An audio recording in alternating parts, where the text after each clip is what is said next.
Yo. Windows down, it's Friday. Rudy Campos Jr., Derek Gervin, the sports answer. Let's ride. It's the Friday drive home, San Antonio flow. Rudy and Derek live on YouTube. Here we go, streaming online, podcast wherever you roam. NBA, NFL, Spurs, and hot takes. We on the zone. Powered by Salem, surround San Antonio.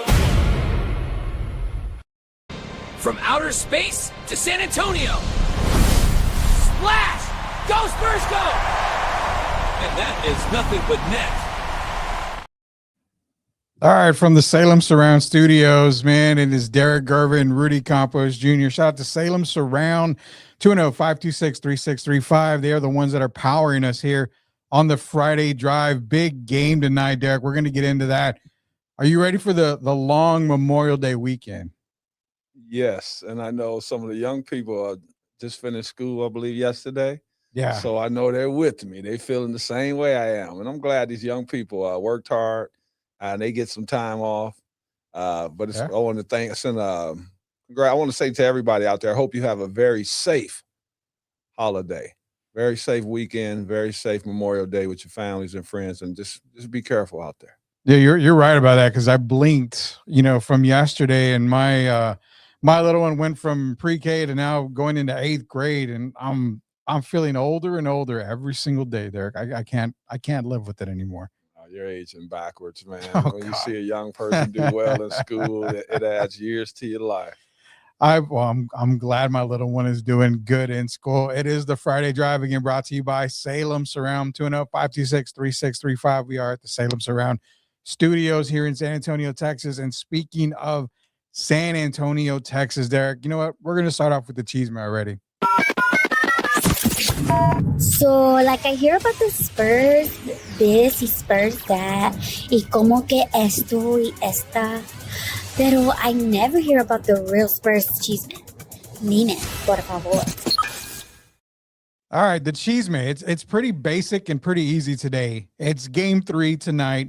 Series is tied 1-1. San Antonio went into game 1 and just put I wouldn't say a whooping, but just basically played Spurs basketball to OKC game 1.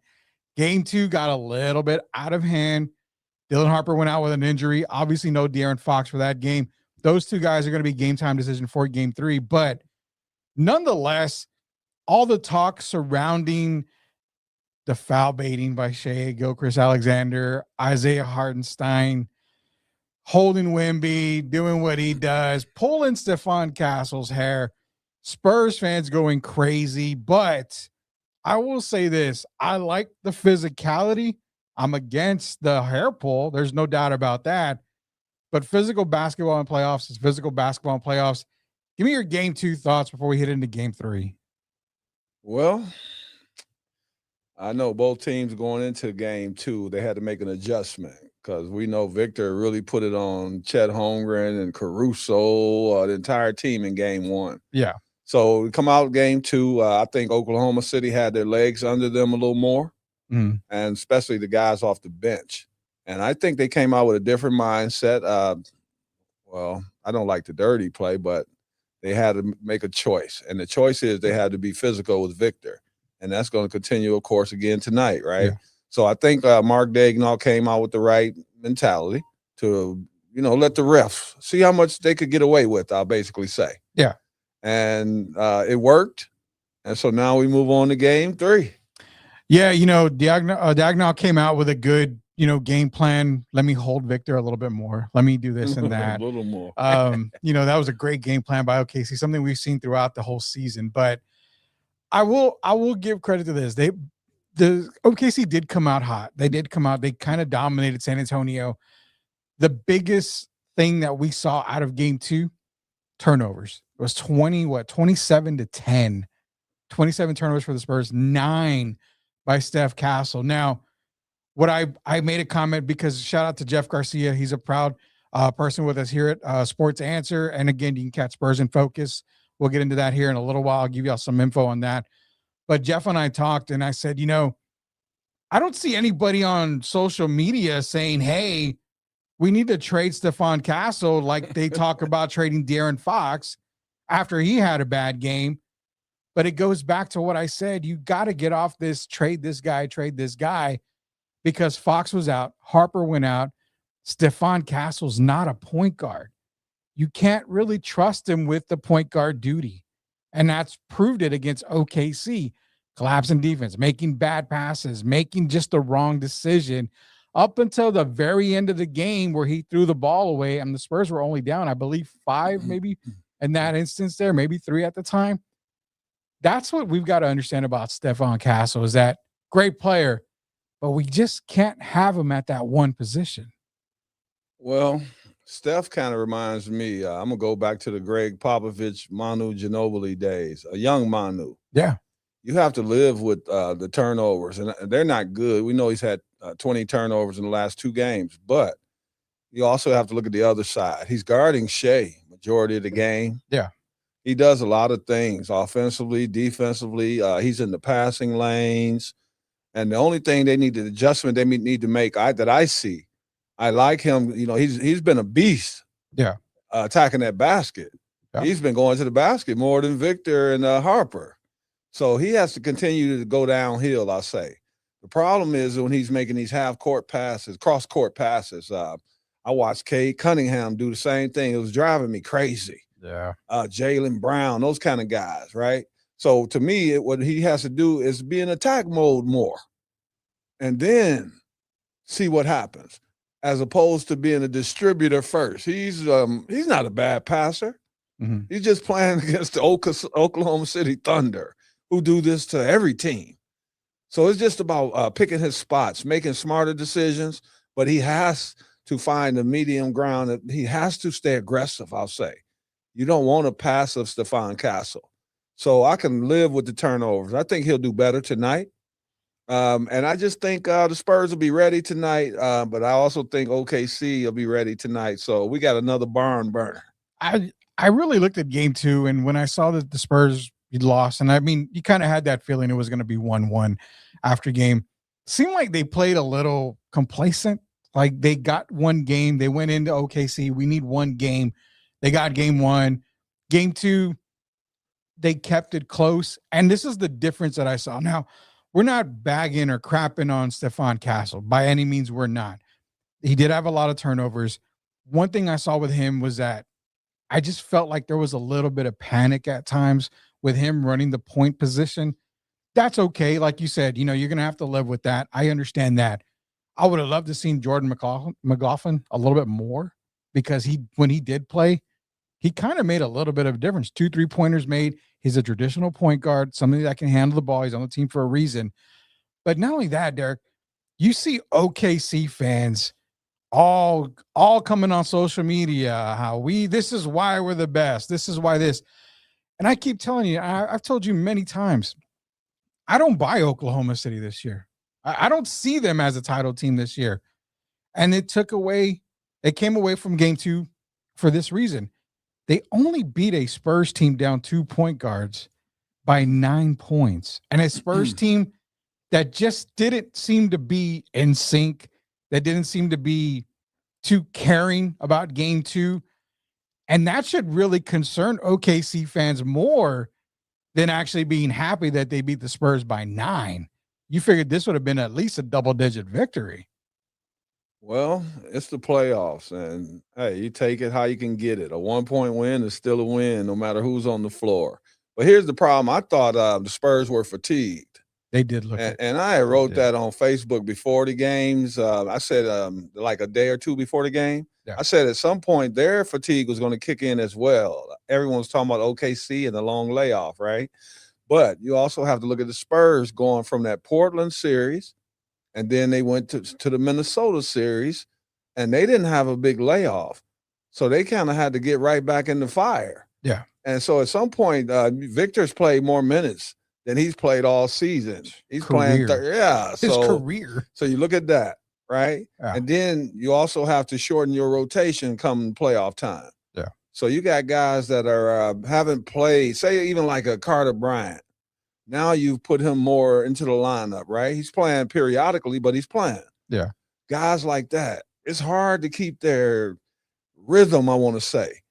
You start losing, you get tired. Yeah. Because you're not used to playing, a lot of minutes. You might get 2 minutes here, 2 minutes there, kind of like Cornette as well. And so you can lose rhythm. But I think like tonight, this is what's going to win in the games. I'm going to break it down tonight. What's going to win tonight? The Spurs, to win this series, they must control the defensive backboard. The first game, it was 61 rebounds to 40. Yeah. Second game, it was more even. It was 47-41, if I'm correct. The Spurs still won the rebound battle. They did. And then you look at the turnover battle. The last game, OKC, if I remember, they only had like maybe 5, 6, 7 turnovers. Mm-hmm. And Castle, of course, had 9 by himself. Yeah, OKC had 10. Castle 10 had 9, turnovers so the he entire almost had game. as much as the entire team. Yeah, so that's right there. Those are the 2 keys for me. Taking control of the ball. They cannot turn that ball over with the aggressive defense that OKC is playing. Yeah.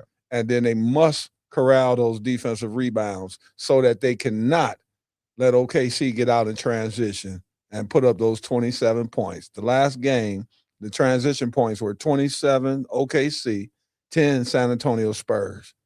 That's part of where your game is lost right there. So they must clean up those 2 things. And if they do that, OKC might not win another game. You would have thought that OKC had 45 offensive rebounds and San Antonio had 10, but looking at the stats, if remembering off the top of my head, it was like 17. 17 Spurs, 16 OKC. And it seemed like that OKC controlled the offensive boards, but what I think people failed to realize was they just had the offensive rebounds in certain points of the game that mattered.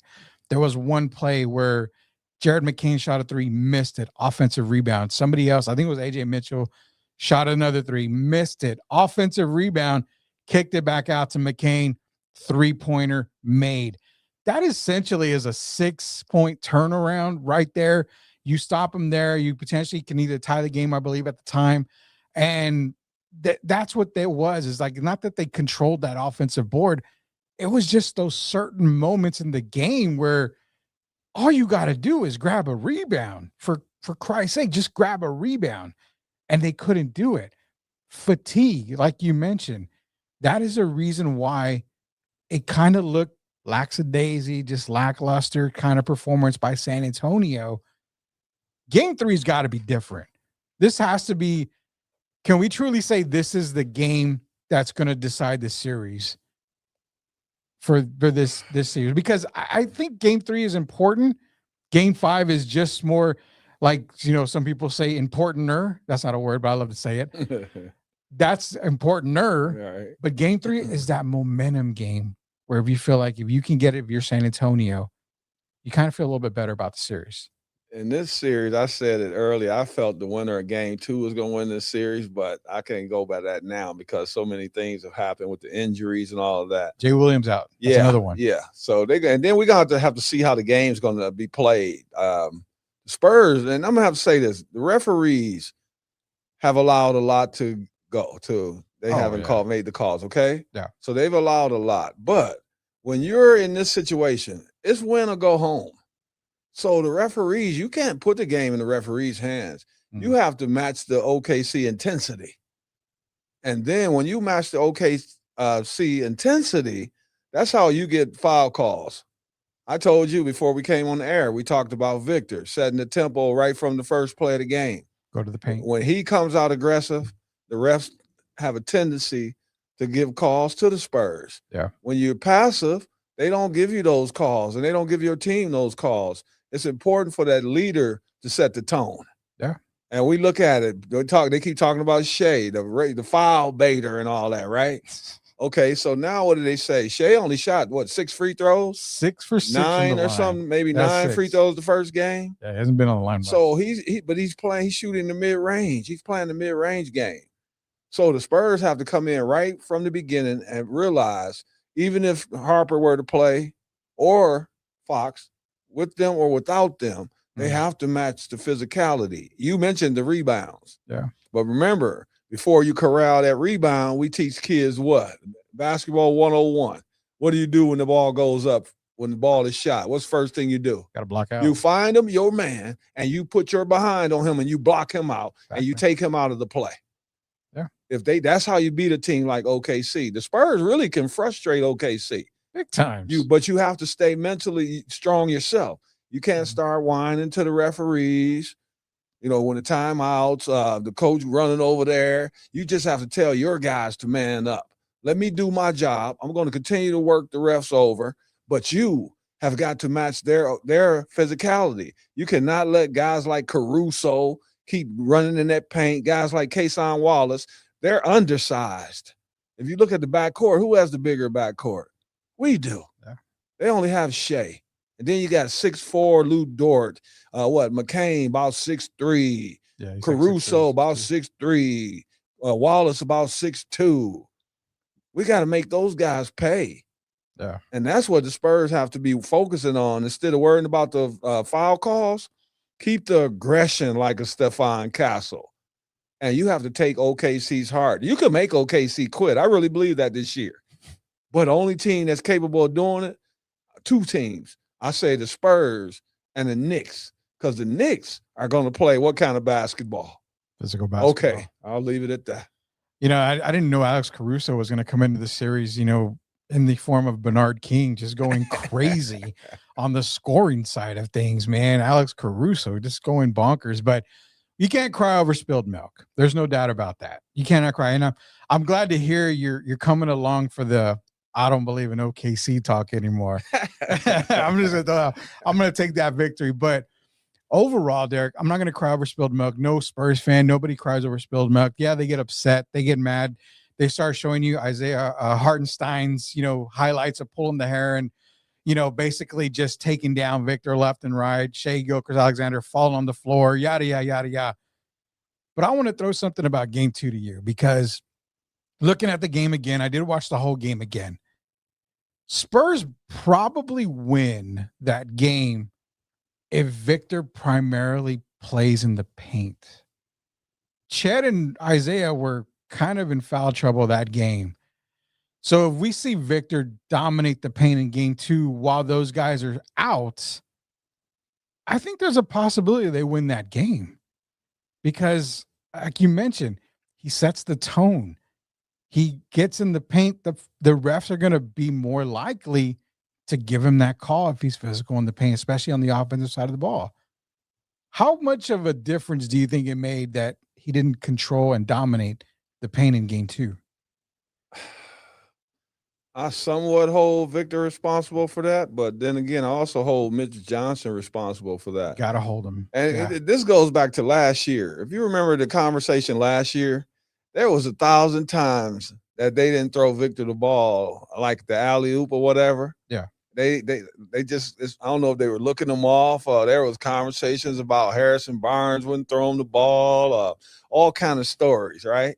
But here's the thing, when you talk about adjustments, you got Hardenstein leaning on Wemby, right? Mm-hmm. So why aren't they running the offense now where there are guys that's coming in at the last second setting back screens for Wemby to free him up? You would think. Kind of like when Shea's driving to the basket.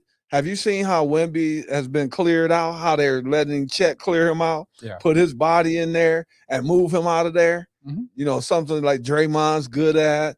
They show a video Kendrick Perkins used to be doing it. It's just making adjustments. Yeah. And I think if you can set back screens and you get that ball up near the basket area, how could OKC deal with that when you throwing it, lobbing it up to Victor? They can't. There's nobody that can defend it. So Mitch has to make the adjustment. You can't keep playing the same way, letting him get beat up to the point where game 5, you can look at the face, look at him and tell that he's out of gas. Mm-hmm. So you got to find a way to limit that physicality. And that usually happens if you got guys out there that can set some powerful screens. Why isn't Harrison Barnes playing more? Why aren't you giving Plumlee and these guys a few minutes? Especially, I think Plumlee in this series, when you got Chet and Hardenstein, you cannot tell me that Mason Plumlee is not going to score on a 1 or 2 alley-oops on the fast break. Transition game. And he's going to defend, and he's going to rebound. You got to pull out all stops now. Look, you 3 wins from the championship. Yeah. You pulled out all the stops. If that may be Olenek, if that may be Biyombo, I don't care who it may be. You find a way to get it done, but you've got to free up Victor and get Chet. Stop letting Chet basically manhandle him, and that's what he was doing in game 2. Yeah, it's almost like the enforcer from back in the day, Bill Laimbeer, Rick Mahorn type players like that, where you bring in a Plumlee, you bring in an Olenek. You're not exactly hoping Kelly Olynyk breaks, somebody's arm like he did Kevin Love in that playoff series a long time ago, but you're asking him to come in and just give Hartenstein, give Chet the same treatment they're giving Victor. Isn't it? I mean, to me, that's a code from back in the day. If you're in MLB, if you're gonna hit my batter, I'm gonna hit your batter. How about that guy? You said Chet. How about that guy named Shea? Plumlee comes in. You got guys like that. You can blow 1 or 2 fouls, right? You've got how about setting the tone? 12 technically. This is the attitude they need to have playing against OKC. We had a guy that's known here, 2 guys, that played with the Spurs in Spurs history, right? One is Bruce Bowen, who is not going to back down. That other one, Vernon Maxwell. Yeah. That's the mentality the Spurs need when you're playing against a team like that. You need to be aggressive. If you're going in the ring with fighting Mike Tyson, you better have a Evander Holyfield mentality before you walk in there. It's kind of like the same with this series here. The only way to beat OKC is to match their physicality. One guy that you and I had on our show one time was Mario Elie, another type of guy that is in your face. Yes. Will give it right back to you.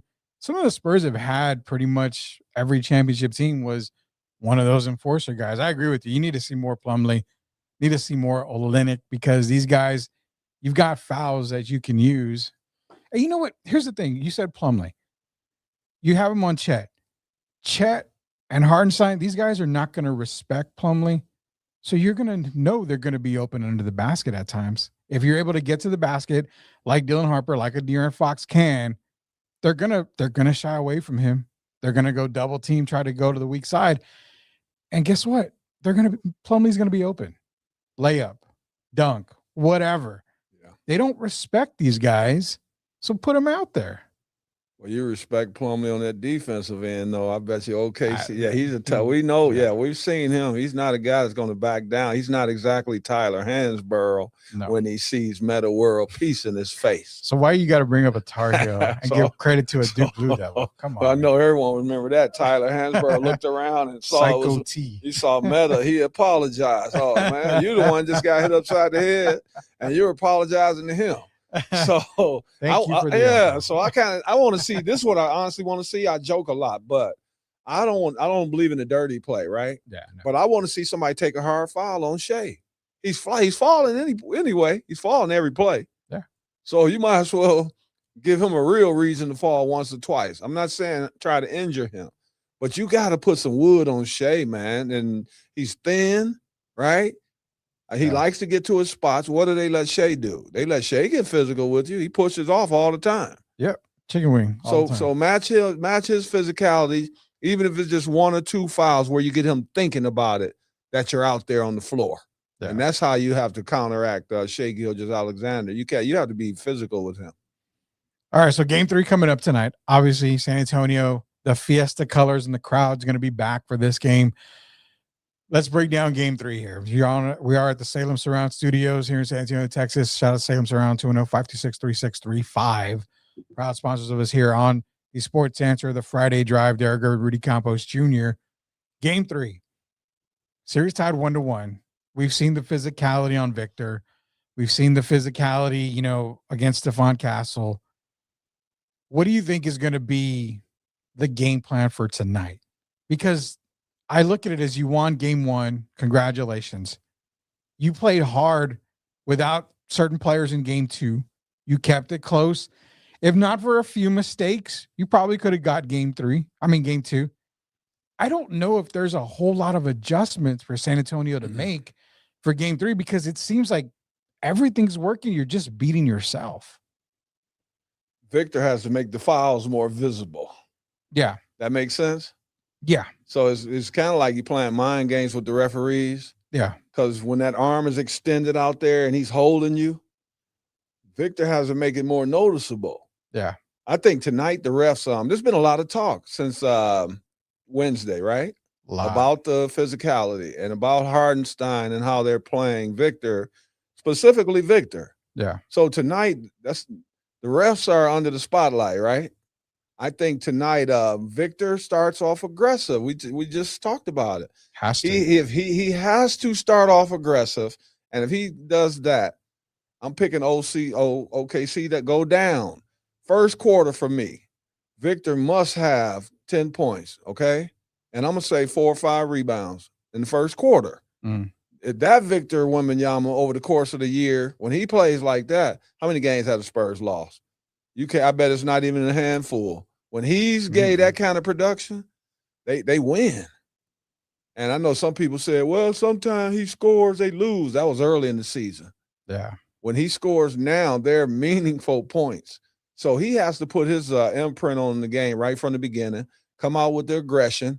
I'm not saying we need another Nas Reed move with the elbow. Oh, God. Can you imagine that? And if we could look, this is the thing here. People forget what they call it in basketball, chin to chest. This is legal. This is my area, right? Yeah. So Victor, when he elbowed Nas, if you remember, he had the ball in one hand and he elbowed him with the free arm, right? Yeah. That drew attention to the foul more than it would have if he was here. Yeah. Right? Because you're doing your natural movements. You can't invade a person's space. That's how he needs to play tonight. That's all. This is big, gonna be big tonight with that ball. Yeah. And we didn't see when you're playing with both hands, the fouls are more visible. And that's how he's going to be able, not only the fouls, you're able to protect yourself and you carve out your space a little more. Exactly. And that's what he's going to have to do tonight to Chet, the few times Chet guards, because like Chet, and I love Chet, but look like Chet been running. Scared, I don't know, man. Chet's starting to look like Usain Bolt when he sees Victor. And that's a problem for me. So he has to be just aggressive on those guys. And I believe if he's aggressive, Hardenstein will have 2 fouls within the first 5 or 6 minutes of the first quarter. I'm going to go with my first take for the game 3 is going to be Victor as well. And you brought him up, Chet Holmgren. I think Victor needs to feed off of that fear that Chet Holmgren has. Just attack the basket, get in the paint, dominate Chet by any means necessary. If you remember this year and this season, they played OKC in one game. Victor knocked the hell out of Chet to the ground, caught the foul called on him, offensive foul, continued to get to the basket and just throw a dunk down after the whistle. To me, that was the moment Chet Holmgren realized, I'm terrified of this guy. I'm scared. That was one of the moments. The last one was the more recent, that left-handed dunk when he did on Chet and Jalen Williams. That was the next one. There's also another play. Chet is scared because of Victor going a little crazy on Nas Reed. Yeah. Chet Holmgren he's playing scared. And you know what? I don't care if OKC fans chimed in or said whatever. You have to admit the fact. It's plain as day right there, man. You can look at it in his face. He's on the bench and he's just looking like, what is going on? So I think Victor attacking Chet and Hardenstein, like you mentioned, get to the paint, draw those fouls, throw us a couple of thunderous dunks, just set the tone early is what I think is number one. Number 2 for me is what you also talked about, the media. The media, the fans, the Spurs in general, everybody has not even microscoped it, Derek. It has been in everybody's ear, everybody's eyes, everybody's social media, the fouls, the obvious fouls. When you've got that much attention on the NBA and you've got people coming out in media saying, this is why we do not like to watch OKC, because it's a one-way game. Media guys are saying that. I won't say it because I kind of like the physicality a little bit. I don't like the obvious stuff. If it's there and you're looking right at it, I want you to call it. But I think the refs tonight look at it and say, you know what? Can't really get that scrutiny 2 games in a row. So we're going to make a lot of calls tonight. Well, did you see the call? Did you see the fouls from the last game, though? I did. 21-21. I did. It was called. I mean, it's called evenly. But it's when you call. They're really not called evenly. No, it's called evenly on paper. It's when you, like you said earlier, it's when you make the call. So you're not fooling me just because you balance it out 21 fouls apiece. When 10 of them you let a guy grab our player and it turned into we got a turnover and they're going the other way. Yeah. So don't act like they were all equal calls. No, on paper, that's it was what equal. that's what I don't like about the NBA. You know, I love the NBA and I don't like saying too many negative things because I love Adam Silver. I'm talking about personally, right? Yeah. And you know, I've talked to him before, but I don't like when they think people play people like we're just all fools, man. Every foul that they commit and every foul the Spurs commit are not on the same level, right? Yeah, they're not. So tonight is going to be Victor. You must come out, set the tone, my man. This is big tonight, especially with Harper and Fox's condition being up in the air, right? Yeah, I still don't. I can look, but I don't know. Now here's the quick question, Rudy. What's up? Okay, say Harper were to not play. Do you really have faith in McLaughlin right now? I know he had to hit the 2 3-pointers, but when he was guarding Shea, he kind of looked in over his head. A lot of people do. Yeah. So do you want to take his confidence away on the other end of the floor? And if you do that, then it's basically you playing 5 against 4 out there. I like McLaughlin, but he didn't get a lot of minutes during the regular season, right? You're trying to clean up the turnovers. I'm just saying. You don't want. We're trying to get away from the turnovers. A guy like that, the OKC is going to be. You know, as soon as he get the ball, what are they going to do? The trap is going to be there. Yeah, and I get that. So I get where you're going with that, but more than likely, Shea's going to guard McLaughlin. You know, he's going to be primarily the defender on him, which Shea's not a great defender. He can defend, but he's not a great defender. What about Wallace? That's what I'm saying. Caruso. Wallace could, but that's on the defensive side for San Antonio. I wouldn't have Jordan guard Shea for that obvious reason. I'd have him run around with Caruso, a Wallace, somebody like that. Not saying that he can't guard Shea. I think you need a guy like Carter Bryant, Stephon Castle, somebody like that on Shea Gilchrist. And shout out to Carter Bryant. I got to ask you something about him in a minute, but we've got a little bit, but that's where Jordan, I think, Phil, if you get him on the court, just give him a couple of minutes. If they're not playing tonight, you got to have, to me, some kind of point guard next to Stephon Castle. If you want Steph Castle to run the point, by all means, go ahead. But I need another better ball handler out there. Carter Bryant, I can't trust. Devin Vassell, I can trust him.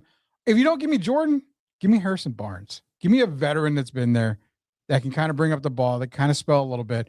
I just can't see Stephon Castle running the point for the first 12 seconds of the shot clock, and it just kind of turns into panic time from what I saw, is all. With the Spurs, I don't know, man. You might have to play OKC. You can't really play them traditionally, you know? So you might have to have guys who rebound that ball, you know, try to bring it up themselves, kind of like Jokic. Yeah. So, but either or. And then even this, I'm not going to give up on Castle. I think he's the type of guy that learns. He's an intelligent guy. Very. I still have confidence in him handling the ball. I think he'll make better decisions.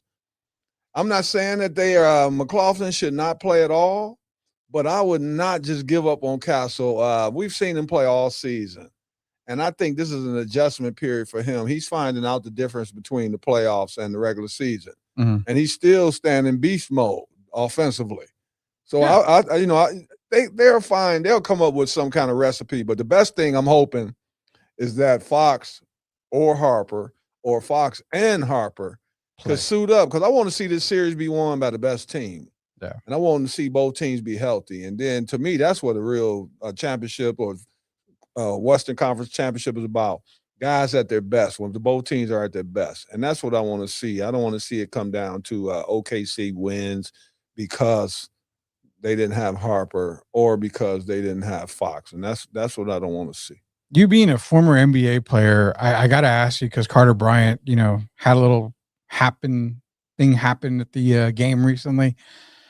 Have you ever had to use a public restroom during the game? That's a good throwback question for you, where you didn't go to the locker room, you're mingling with the fans, and you're like, you got to go. No, but playoff stuff happens. So it's never. No, I always went to the locker room. But look, now you got to remember this. Like when I played in the CBA, the Continental Basketball Association, right? Yeah. And even in the NBA, when I was like at the Meadowlands Arena, right? Yeah. Some of these arenas, the bathroom is a long way away. Now the locker rooms are a lot further away. Mm-hmm. So you know how it goes. You got to do what you got to do. So shout out to Carter. Then he came back to the game. So nobody, I mean, all is good.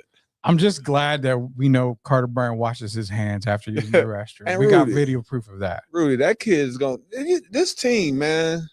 You look at Carter Bryant, right? Yeah. If we're really looking at it, who are the threesome moving forward? It's Castle, Carter Bryant, and Harper. Yeah. And I'm not excluding De'Aaron Fox, but we're talking about these young guys that I see being building blocks for the Spurs for years to come. Yeah.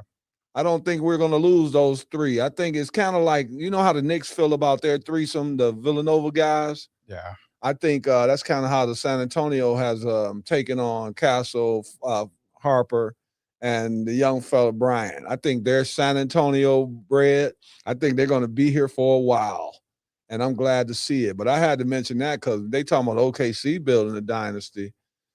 San Antonio not doing too bad. Shout out to Mr. Wright. Shout out to Greg Popovich. Shout out to R.C. Buford and my man P.J. Holt. You guys are doing it. I'm telling you, man.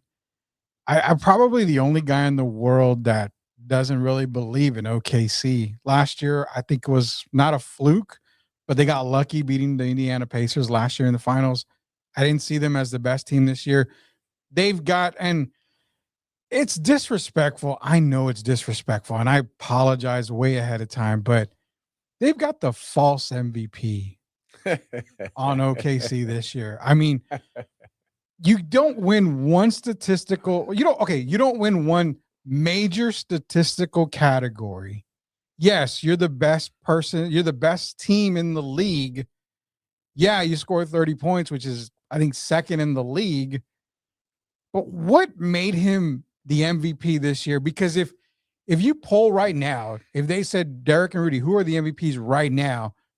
Victor, Jalen Brunson, Nikola Jokic, then maybe Shai Gilgeous-Alexander. But that's right now. There's no reason why SGA should have been MVP. I thought he earned it. He was my MVP. At what point? I'm going to tell you what point. Here we go. Okay. I love this. I love this. What team had the best record in the league? Well, it'd be Oklahoma City. And when Shai didn't play, weren't they like 8-6? I gotta look. Yeah. I don't have that in front of me. When Shai didn't play, I believe they were 8-6. Okay. And then when you look at what he brings to the table, Rudy, best record. We already said that. He averaged 31.7 points a game. Okay. He averaged 6.6 assists a game. So you're getting, basically, if you round it off, you're getting 32 points and you're getting 7 assists from the star of the team with the best record in the NBA. The team that started off, 24-1? Yeah. And then finished the season 20-1? Does anyone else have that resume? No. San Antonio comes up in the last part of the season. But remember, even this San Antonio went on a big old winning streak. How many they won in a row? Oh, I couldn't even remember. Okay, they won like 16. They won a bunch of games in a row, right? Yeah. 16, 17, whatever it may be. How much ground did they gain in the standings? Okay. Not much. Okay. But can we throw head to head into this? No, because at first they're two different positions. We all know team-wise. Oh, yeah, well. Team-wise. But here's the thing. Okay, I'm going to tell you what really separates them. Okay, we'll just go Jokic. I won't even talk about Jokic. I'm going to go just Victor and Shai. Yeah. I get that. Victor played great, right? But Shai is the defending MVP from last season, right? Mm-hmm. He cannot lose the MVP to a guy that's playing less than 30 minutes a game. God, that's the argument that I've had with other people, and I have to say, I get the argument, but how is Victor at fault if the coaching staff wants to limit his minutes for obvious reasons, health-wise? Well, that's like if the coaches wanted to rest Victor, so he'd be healthy during the playoffs, right? Which is paying off. So no, I'm saying, so if they were to not let him reach that 65 game threshold because they want to rest him for the playoffs, whose fault would that be, Victor's or the Spurs? It's Victor's opportunities to play. You can't penalize Shea.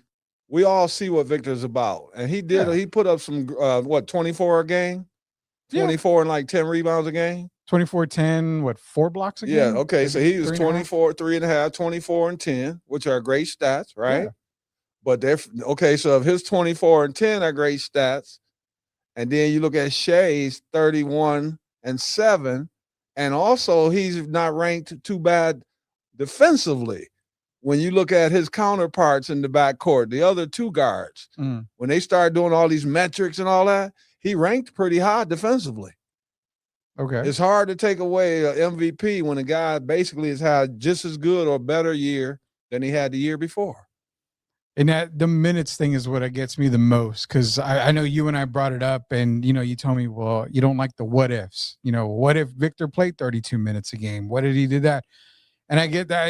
It's like, well, if we put Shea on Victor's minutes restrictions, does OKC win that many games?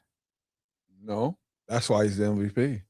That's why I have an NBA. That's why I have an NBA player as a best friend of mine. You answered it right yourself, right? Maybe it is hatred. Maybe I have the dark side of the force running through me, because I don't know. To me, SGA, great scorer, but that's all I can say, because that's a great scorer. I think MVP, most valuable player, but if you can control the game on both sides of the court, you're more valuable to me than just one side. Well, I love you to death, right? Oh, I know. So I'm great. Watch how quick I kill that argument. Oh, here we go. We may have to go to commercial break. Who is the only player in NBA history to win unanimous MVP in the regular season?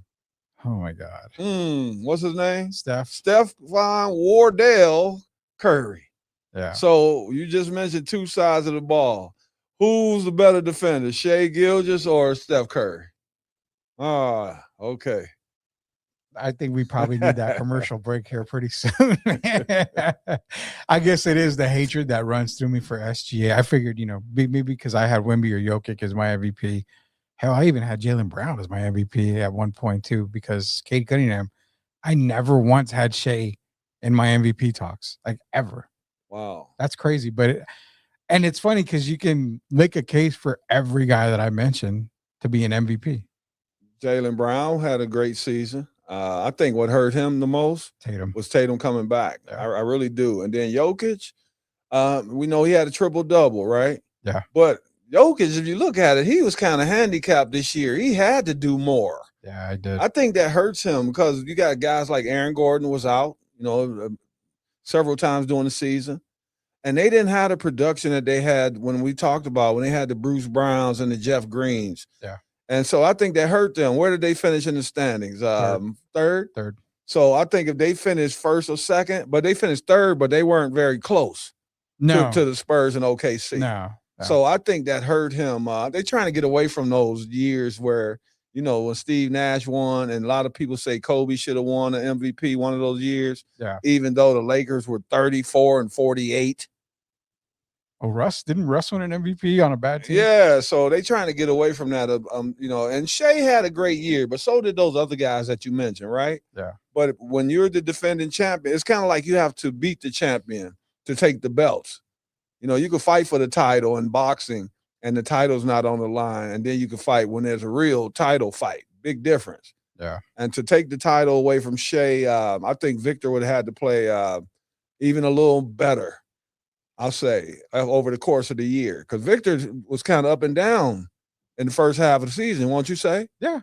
I would definitely agree with that. So he came on more in the second half of the year. Yeah. Shea was consistent throughout with the 20-point streak. He scored that, every game? Was it? Yeah. Every game. The streak was only broken recently. He got 18 in the playoffs. Because the Lakers. He scored 20, 20, 20 every night. That's a guy you can depend on. And not only can you depend on him, those 20s he's getting every night are leading to what? Wins. Lots of wins. Yeah. He's still not the best scoring guard I've ever seen. Oh, come on now. We're not going to even go there. I got a bro. I was going to say it's Shea Gilchrist, not Shea Gervin we Alexander. won't It's even go Shea there. Gilchrist Alexander. Derek Gervin, Rudy Campos Jr., the Friday Drive here at the Salem Surround Studios. Again, shout out to Salem Surround, 210-526-3635. Contact them today. Why? Because you need your brand, your marketing. Maybe you can win back-to-back MVPs like Shea did with Salem Surround, proud sponsors of us here on the Sports Answer, the Friday Drive. Real quick, we got to mention, Derek, two things here. Let me bring up the graphic. Spurs, they win tonight. Fans, got to make sure you are aware. Again, we've seen more incidents happen every single time the Spurs win. It's a Friday night. If they do come out victorious, which we're hoping they do, you've got to be responsible. Please be responsible. You do not want to have them say no more honking, no more celebration. We're shutting it down early. I saw one video where they were shutting down Military Drive because it just got too out of hand.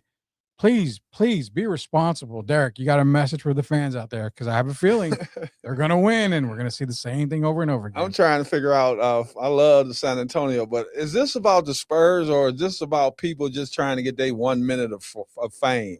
I'm going to go with because you out there twerking on top of somebody's car. Oh, God, yeah. You're ready to, send yourself to the morgue so that you can have your 5 seconds of fame. Yeah. What does that have to do with San Antonio basketball? Nothing. So you people, man, start remembering what this is about. We have a really good team here. We've won 5 championships. So we've done this before, and we've usually behaved very well. I don't know what's going on with this young generation, man. I'm not going to say it's all of you out there, but some of you out there, you got to get it together. We got to start getting a little more educated, make better decisions. They should not have to close down Southeast Military because young people out there claim they're celebrating, and then you're out there doing things that are quite the contrary. And then did you see the lady who got her car messed up, about $10,000 worth of damage? Yeah, I did. Stuff like that, man. That's insanity. Yeah. So let's do better. Let's be a better representation of this city. Let's represent the Spurs the right way. Let's play the game tonight, win or lose. Everybody out there, do the right things, behave. Remember, eyes are on us right now in this city. We have something good going on. We have the Final Fours here in the NCAA. We don't want all that stuff taken away because we don't know how to behave. So it's not just about the Spurs. It's about the city of San Antonio and what we represent. Do the right things, people. That's right. Like we say, be safe, be responsible, celebrate the Spurs way. Also, one quick reminder before we move on here. Spurs in Focus, the live post-game show. Again, Spurs on Focus is a part of the Sports Answer and Answer Now TV. Catch myself, Jeff Garcia, as soon as the game is done. We're going to break down, react, and recap that game for you tonight. Game 3, be sure to join us. Then we get a lot of viewers. Appreciate everybody that joins us here. It is the best post-game show around. I think after you kind of, what the kids say, cooked me a little bit on the MVP talk. No. I need to go get that tissue that I'm missing because I'm about to cry here. I came in all head up, held high and everything, thinking I got this MVP talk. I don't have anything. I cannot ever argue with a former NBA player and win maybe 1 or 2 times. Hey, Rudy, but look at the positive though, right? We're going to see something special. Mm-hmm. I'm a big Kareem Abdul-Jabbar fan. Yeah. I haven't seen anybody, and I know a lot of people say Wilt Chamberlain. Yeah. But Kareem was more fluid than Wilt Chamberlain. Kareem could shoot jumpers and all that. A lot of people don't remember that. But Kareem, this is the closest thing I've seen to Kareem. And then you add the 3-point shot, the 3-ball, the tray ball, as they say. Yeah. Victor is doing phenomenal things. And the reason I'm not even disappointed about his MVP, just the fact that he's already moved up to second. Because he wasn't second about with 25, 30 games left in the season. We were talking about the Jaylen Browns. Was Cade Cunningham's name going to be anywhere in there? Luka, Anthony Edwards. So as the season went on, Victor started ascending. The other guys started descending, right? Yeah. And he ascended so far that he got to the point where he was all right at the pinnacle. is he going to be able to steal the MVP from the current MVP, a guy that won, what did they win this year? Like 67? 64. 64 games, 64 and 18. Mm-hmm. And Victor got this far from stealing the MVP. What does that tell you for the years coming? And what did it also tell in the NBA? What does the league tell in the NBA? It's Victor's league. We couldn't give it to him this year, but I better watch out. So it's similar to his rookie year. We couldn't give you the defensive player of the year. Look. We talking about healthy, right? Yeah. Okay. We talked about it. And Shemai plays great music. So this is even to Shemai I'm talking. 5 years, Jokic could have been the MVP in a row. Is that true? 100%. 5 years. 100%. With Victor, he's going to have the same opportunity, right? But the difference is we're going to watch him get better. And we know Castle will still be here, right? Harper will still be here.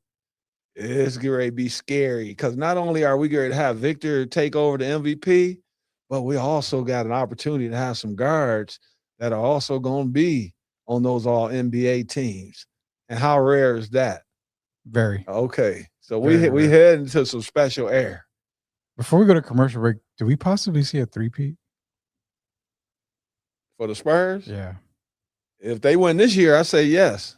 I can't see them losing. I say they win this year, and we said staying healthy, right? Healthy. I'm trying to picture. Let me see. We got Cooper Flag. Okay. We got the Bansager to come. So that's going to be, it's going to take him a minute. About 4 years. I'm looking at what we got out there right now. Ace Bailey's. We don't even know if he's going to be in Utah. Alex Sarr, Risa Shea. These are all guys that were top picks. They're kicking us online, I'm sure, because they're saying, hello, OKC, but I can burst their bubble. The way you bursted mine, I can burst theirs. I think expansion draft. Yeah. Expansion draft's about to Yeah. really kill OKC. Yeah. Because they can't protect everybody. Yeah. And we can. And our guys are already protected. That's why you go get an Olynyk and, a Mason Plumlee. These guys, hey, you know what? You're part of the expansion draft. OKC can't say So that. what is most of OKC's time spent, the upper management? Are they're right now, their whole focus is on, they're keeping up with the Joneses, as they say, right? Yeah. Kind of like the Spurs, how they do the interviews with all the players. Yeah. So they kind of copied OKC. OKC is copying their blueprint, right? Yeah. Just like Golden State. Who did Golden State copy? Spurs. That's the blueprint. OKC, but right now, here's how things have changed in the last year, 2 years, right? All we've talked about was Sam Presti needs to be commended. He's done a fantastic job, right? But now he's got some pressure because he has to do an even better job because we're coming. That team in silver and black. Yeah. They're right there. And if you look at it with a healthy Victor Wembanyama, just picture Victor being healthy the next 5 years. Just 5. I won't even go 10. That's scary for every single team in the league, no matter if you bring in Giannis, you bring in LeBron, you trade Anthony Edwards, Ja Morant. None of those guys at their best can stand up to what Victor Wembanyama offers. We're going to commercial break, Derek, and I'm thinking there's the Mount Rushmore of Spurs players probably has already been set with Victor, Tim, David, George. That's me. I don't think. Well, you asked me. I mean, I don't think there's any other players you can put above those 4 guys. Can we add a second team of Tony Parker, Manu Ginobili? I mean, you can, but I mean, America only has one Mount Rushmore, and there's only 4 guys. Well, a lot of people here love Manu. Yeah, but can you put Manu above those 4? Not realistically, because George is 5-time first-team All-NBA and 9-time All-Star out of 10 years, and 12 All-Star overall, counting ABA days out of 14 years, and a marquee player. So that's really not a knock. Yeah. Or a slight of Manu. It's just that, with certain teams. And people have, and they did it the other day. They posted a picture of Kawhi, Tony, Tim, and Dave, I believe it was. Mm-hmm. And people were like, you got to be kidding me. If there's no George Gervin on here, there's no Spurs Mount Rushmore. Yeah. And people have to remember, I know they're young, but where would San Antonio Spurs even exist if it wasn't for George Gervin being a part of their team in the ABA? No. George is the reason they were chosen to come to the NBA with the other 3 teams. Kind of like Dr. J with the Nets. So they brought a marquee player, and here they are all these years later, 50 years later, actually, and 50 NBA years later. Here we are. You know, that's what we call foreshadowing, kids, in the radio industry, because Derek is kind of foreshadowing for one of the topics we got coming up here. Quick commercial break. This one's probably going to be sponsored by Kleenex, because I'm going to go get those tissues right now. Derek Gervin, Rudy Campos Jr., Salem Surround Studios, the Sports Answer, the Friday Drive. We'll be back. Looking for the inside track on the silver and black? From deep dive analysis to breaking news on Wemby and the squad, get it all at Spurs in Focus.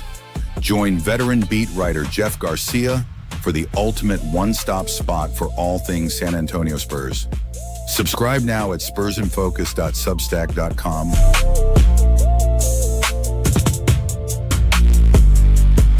Billboards, gas stations, gyms, grocery stores, and more. Salem Media puts your brand in front of San Antonio wherever life takes them. Call 210-526-3626. Call 210-526-3626 and get noticed. You know your business inside and out, but does your community? With Salem Media's podcast and video production services, you can share your expertise and connect with customers on their commute or wherever they listen. We handle production and distribution, so your content reaches the right ears on multiple podcast platforms. Stop letting competitors own the conversation. Call Salem Media today and ask about our local business podcast packages. Call Chris at 210-526-3631. 210-526-3631.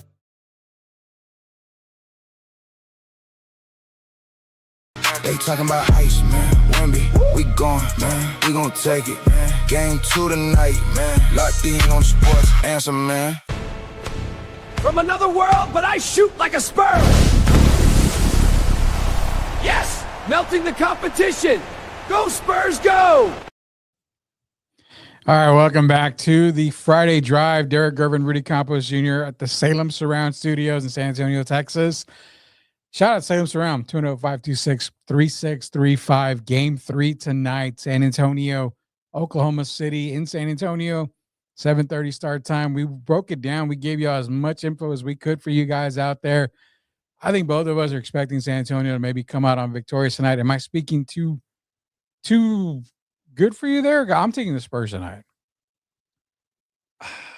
Man, I'm kind of torn, man. I don't know, because it's who's gonna implement their game plan the best. Who's gonna actually run the game plan? I know OKC is going to be playing this like it's game 7, because they don't want to go down 2-1 in San Antonio. Now, the question is, are the Spurs, this is when we start talking about experience. I don't know if the Spurs are going to have that same energy, right? Mm-hmm. I think by OKC being the defending champions, they learned what it takes all the way through, and the Spurs are still experiencing this for the first time. Yeah. So it's a big game. I want the Spurs to win, but I'm going to say tonight, I'm going to say OKC wins tonight by about 5. You're taking the Thunder. I'm taking the Spurs. I fully expect either Harper or Fox or both to be back. So I'm going to take the Spurs tonight. I think they clean up the turnover battles that they had with OKC. Give me San Antonio tonight. Rudy, can I say something quickly? Yeah, this is what scares me the most, okay? By OKC being off 8 days.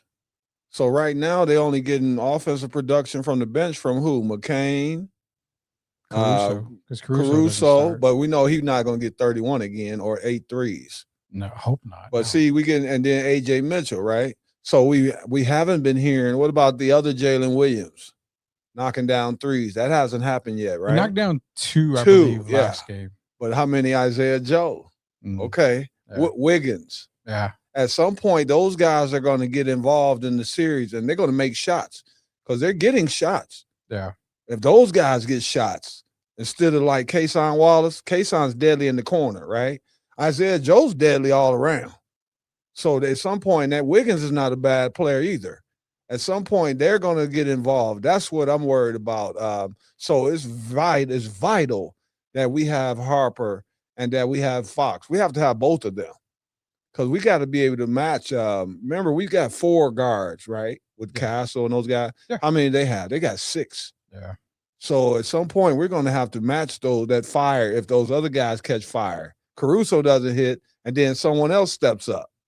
AJ Mitchell doesn't hit, and then all of a sudden Wiggins steps up, right? Yeah. That's where we're going to have to counter, because if we lose Fox and Castle and Harper, or they're not 100%, who's going to make up for that scoring? Champagne's been up and down, right? Devin, again, up and down. Up and down. Devin's been, to me, that's been the biggest surprise. Yeah. I was going into this series, I thought that Devin Vassell was going to have to average between 17, 20 points. I don't know how many he's averaging now, but I know it's not that high. In the first 2 games, he probably more around 11, 12. That's what I would say. I'm thinking. I didn't look it up, but I think it's like so he's got to catch fire. Yeah. We don't know how Harper and Fox are going to respond. We know Fox has a high ankle sprain. Yeah. So we don't know how that's going to pan out tonight. So someone else is going to have to pick up the points. And we could also use a few points from Harrison Barnes. He's not too bad from the corner as well. I would love to see him play a little bit more. I told you from the beginning of the series, we got to play Harrison. And then look at it. Who's the most physical guy that we have? Harrison Barnes. Yeah. And what is Harrison Barnes? He's a champion. He's been there. He's played the Lakers, right? Played Warriors. That's what we need. We need that experience. And he's a guy, he can knock down shots. He gets hustle plays, and running into him, right? Shea running into him is like running into a brick wall. Oh, yeah. Yeah, we need more Harrison Barnes. Harrison Barnes has the most experience because not only is he an NBA champion, he's a national championship NCAA, North Carolina Tar Heels. Shout out to him. That was him, Sean May, Raymond Felton, Rashad McCants. I think, yeah. I'm sorry to laugh, but I watched Gil's Arena. Yeah. I take it back. That wasn't Barnes. That was Harrison wasn't on there. He's older than those guys. Yeah. That was Williams. My God. But yeah, Harrison needs to be out there because, again, it's the experience. It's, he can play defense. He can knock down that three. He even makes the little, mid-range jump shots from time to time that you need. I heard Carter Bryant in an interview, and they asked him, like, who's the guy that you talk to when you're trying to learn things on the fly about the NBA? Who's the guy that gives out the information on the Spurs? It's Harrison Barnes. Yeah. So he's not – we don't want him to turn into Udonis Haslem, where he's just giving instructions from the bench. Yeah. He's still capable of playing and doing big things, making big plays. And so I want to see Harrison Barnes. I still want to see him at some point make up for that three-pointer he missed when he was in Sacramento and missed when he missed from the left corner. That's right. They lost to Golden State. Yeah. And I think Steph had 50 that series in Game 7. So I still want to see him make up for that. And then I like Harrison Barnes. We need his experience, and I think we need it tonight. Tom, real quick more on the Spurs here. Tom Osborne, reporter for San Antonio, put it out on X earlier, and I was able to retweet it out there. It says Julian Champagnie believes it's time for him and his teammates to hit back to protect Wemby from Thunder's physical play. Quote by Julian Champagnie is, the guys hit him, they pull him, they grab his jersey, they're grabbing his arm when he's jumping. That's not basketball. Again, that's from Tom Osborne interviewing Julian Champagnie from Julian Champagnie. So again, I guess the last thing I want to hit on is not necessarily retaliation, but do we start to see a more physical San Antonio Spurs team knowing they've got to protect Victor Wembanyama, something they should have done in Game 2? That's just being a man. That has nothing to do with the referees. Tom Osborne, I want you to think of this.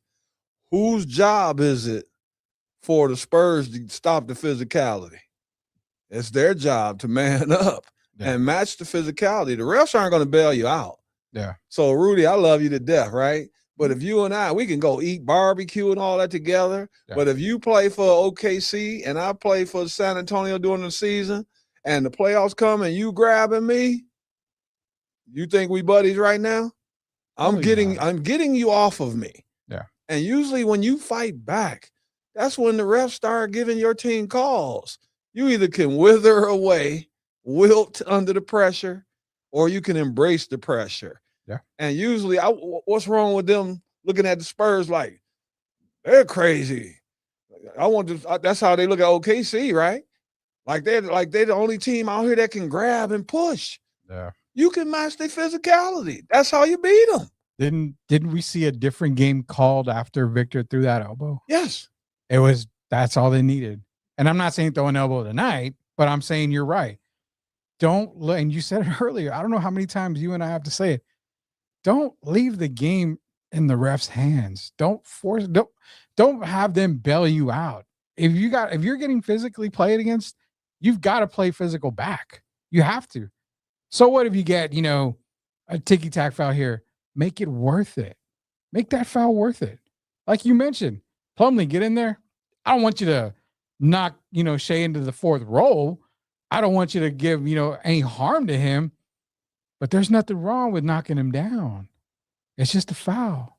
As long as you're not hitting him in the head, it's just a foul. It's a common foul. What did people do? They only talk about Michael Jordan, right? When the Pistons were beating them. Jordan rules. Okay, yeah. so if Mike went to the weight room, what do you think the rest of the players did? Hit the weight. Okay, so they only talk about Mike. Yeah. Right? He set the tone. Yeah. The rest of the guys, you better believe they got in the weight room. Yeah. And so tonight, the Spurs better act like they're in the weight room. They better retaliate. Put your body on them. There's only one way. There's several ways the Spurs could beat OKC. There's only one way OKC could beat the Spurs.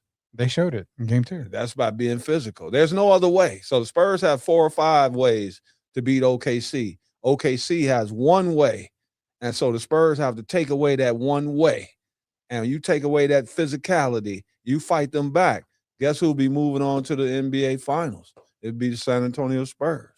Probably against, I would have to say, the hottest team in the league right now, the New York Knicks. The Knicks, man, look, the Knicks is grabbing. Then you talking about grabbing. What do you think they doing to Cleveland? Oh, I know. Cleveland could complain all they want.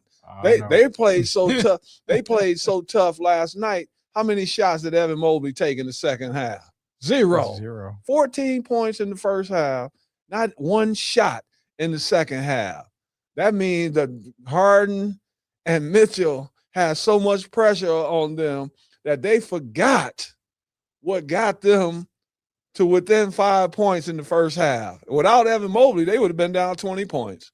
It was so they had, man, look, they were so tough on those guys defensively. They couldn't even think about getting him the ball. And Jared Allen only got the ball about 3 times. Yeah. We talking about in the whole half. That's putting your imprint on the team. I was asked by a New York Knicks fan that listens to us here on the Friday Drive. So what would happen if New York Spurs and the Spurs played in the finals and the New York Knicks won? I said, I don't know. He tells me, I believe my town will burn to the ground. And I said, you're right. It probably is like Escape from New York. Shout out to Kurt Russell, man. Escape from New York.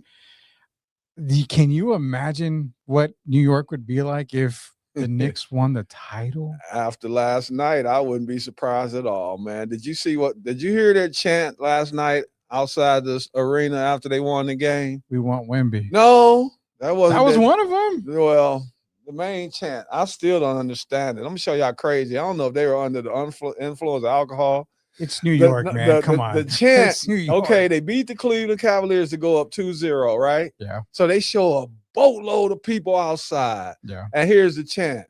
I won't say the word, but it starts with an F. F, oh, God. F, Trae Young. Trae Young, of all people? The guy was eliminated in round 1. They're out there last night. Not even eliminated. He wasn't even in the playoffs this year. Man, they out there. Pull it up. Look it up when you get a chance. They out there yelling last night, F Trae Young. I'm like, man. I said, how do you explain that? What does Trae Young have to do with Cleveland Cavaliers and New York Knicks? So I'm hoping someone can explain that to me because that I didn't understand at all. I couldn't get it. Was Trae walking around New York around that time? Did he? This was right after the game. Look, they're all out there. The whole crowd. F Trae Young. And I was like, oh, man. I say, damn, did Trae get traded to Cleveland and we didn't know it? Did Trae make the playoffs and we didn't know? He wasn't in the playoffs this year. I said, I thought he was in Washington now. Oh, my. Okay. Yeah, I would say probably New York's burning to the ground if they get that W this year for the NBA title, man. Speaking of NBA, Derek, got a couple of NBA segments. Plus, we're going to end the show with what we promised, the NFL little bit of NFL talk at the end of the show, but right now we got some NBA subjects here.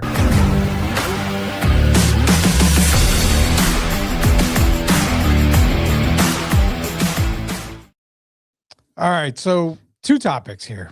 And as you guys can see on the graphic there, if you're watching us here, obviously on Answer Now TV, the NBA's biggest joke is flopping.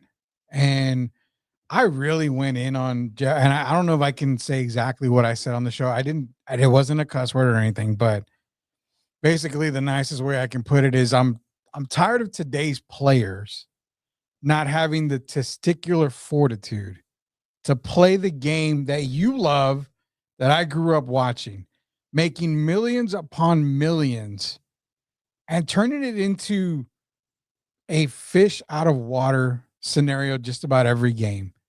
That's one of the main reasons why this game has lost viewers in the past, because it's not basketball anymore. It's superstars on X, talking back to fans, interacting with fans in the most negative way. And I get fans act negative too. I get that completely. But the actual game of basketball, where you saw guys like you, Barkley, a lot of guys just playing basketball, the same basketball you played at the YMCA, pickup basketball, didn't have any enemies. Yeah, you may have gotten into a fight, but at the end of the day, you know what? We're good. We're good. It's just physical basketball. But today, you see flopping. I mentioned about Shea. He falls to the ground every time. Every time. I don't care that he does it. It bothers me. But I care about the injuries that it could happen and it could occur. He flops to the ground. You roll back a little bit and boom, there goes your ankle. There goes something. Or he falls on your knee or, yeah. Exactly. I hear you clearly. That's the biggest joke of the NBA right now. You mentioned to me on a phone call, why in the hell did the NBA put a no flopping rule if you're not going to use it? Oh, please. It's like they never even made the rule. It's ridiculous. Now, look, I thought Jalen Brunson was bad. Yeah. I thought Houston James Harden was bad. Oh, man. I looked at a video yesterday from the last game, just the last game. Yeah. Shea. MVP Shea. If you listen, the first I'm going to say Keaton Wallace just wrote me, Kayson's brother, asked me, what am I doing tomorrow? So maybe I'll give him a ticket to the Spurs game for the next game. But Shea, it's ridiculous, man. Yeah. And this is to Adam Silver again. Adam, I love you, man, but you got to do better.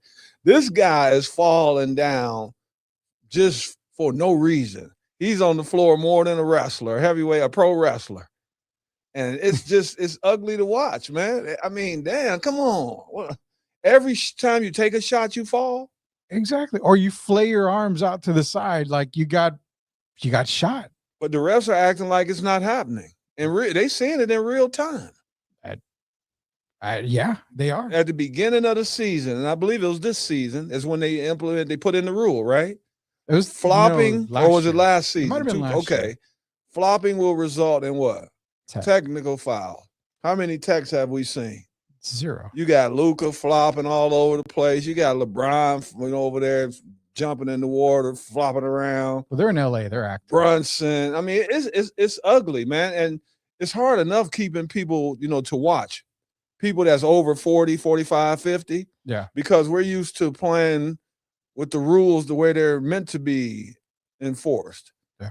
And without the 4 or 5 steps and the palming the ball. Oh, so that's ugly enough. And then when you watch, you got a guy who's your leading scorer. I love Shea. My brother shot over 50% in the career. So to see Shea score, shoot 54% is phenomenal, but it takes away from it with the falling on the ground, man. It's ridiculous. It's like, is that the only way you feel your team can win?